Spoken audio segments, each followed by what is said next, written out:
Hi, నా పేరు సాంబశివరావు కొర్నిపాటి. అందరికీ నమస్కారం. నా పేరు సాంబశివరావు కొర్నిపాటి, తెలుగు ఉపాధ్యాయ.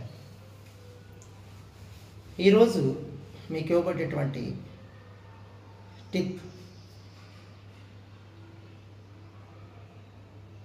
సహజంగా రాసేటప్పుడు మనము అవుతుంది, వస్తుంది, అన్నారు అనే పదాలు ఉన్నాయి కదా.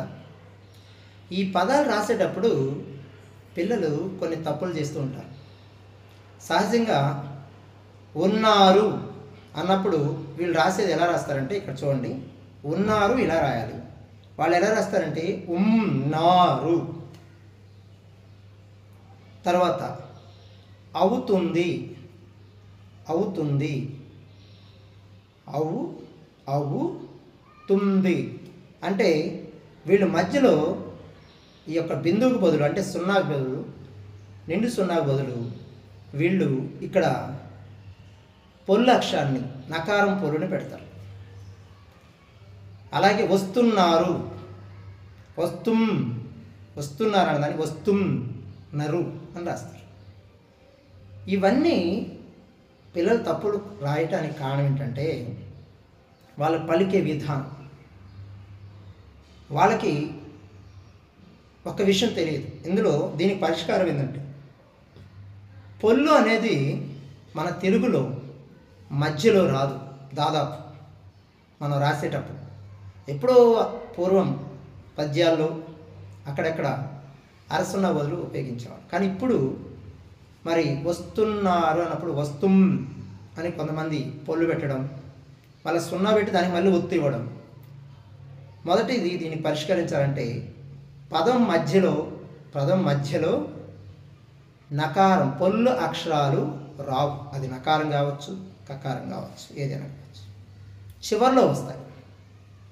రెండోది, ఒకే చోట బిందువు సున్నా తర్వాత తర్వాత అక్షరానికి ఒత్తు రాదు. ఒత్తు వస్తుందంటే ఇక్కడ బిందువు ఉండదు, ఇక్కడ బిందువు వస్తుందంటే అక్కడ ఒత్తు ఉండదు. వస్తున్నారు, అన్నారు, అమ్నారు ఉండదు. కాబట్టి విద్యార్థులు ఈ విషయాన్ని గమనిస్తారని ఆశిస్తున్నాను. మరి చక్కగా ఇలాంటి పదాలను మేము ఇంకెక్కువగా ప్రాక్టీస్ చేపిస్తాం మా ఇన్స్టిట్యూట్లో.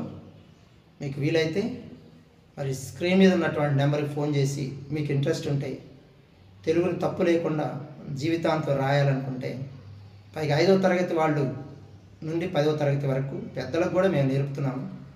కొన్ని ఇన్స్టిట్యూట్స్ కూడా, కొన్ని మరి కార్పొరేట్ కంపెనీస్ కూడా కొంతమంది మమ్మల్ని అప్రోచ్ అవ్వడం జరిగింది.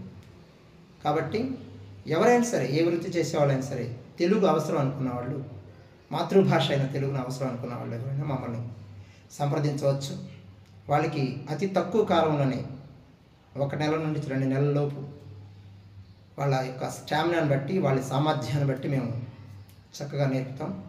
మా టీము అన్ని వివరాలు మీరు ఎప్పుడైతే మెసేజ్ చేస్తారో మీకు పంపిస్తారు. మరి ఫీజు వివరాలు కూడా మీకు చెప్పడం జరుగుతుంది. తక్కువ ఫీజులో మేము ఆన్లైన్, ఆఫ్లైన్ చెప్పడం జరిగింది. ఆన్లైన్ మ్యాక్సిమం చెప్తున్నాం, ఎందుకంటే సమయం వృధా కాకుండా ఉంటుందని. మరి ఆఫ్లైన్ అయితే మీ కాలనీలో కావచ్చు, ఎక్కడైనా ఎక్కువ మంది ఉన్నప్పుడు మేము వచ్చాయి ఆ విషయాలు మీకు తెలియజేస్తాం. మరి చక్కగా ఇలాంటి తప్పులు, చిన్న తప్పుల వల్ల విద్యార్థులు మార్కులు కోల్పోతున్నారు. ఎప్పుడన్నా ఎవరైనా ఏదైనా రాయమన్నప్పుడు, లెటర్ కానీ ఏదైనా రాయమన్నప్పుడు, లేఖలు రాస్తున్నప్పుడు అవమానం పాలవుతున్నారు. సో వీటి నుంచి తప్పించుకోవాలంటే మరి ఇలాంటి పదాల మీద శ్రద్ధ పెట్టి వాటిని తెలుసుకొని, నేర్చుకొని ముందుకు వెళతారని ఆశిస్తున్నాను. మరి పెద్దవాళ్ళందరికీ నా నమస్కారాలు, విద్యార్థులందరికీ నా శుభాశీస్సులు.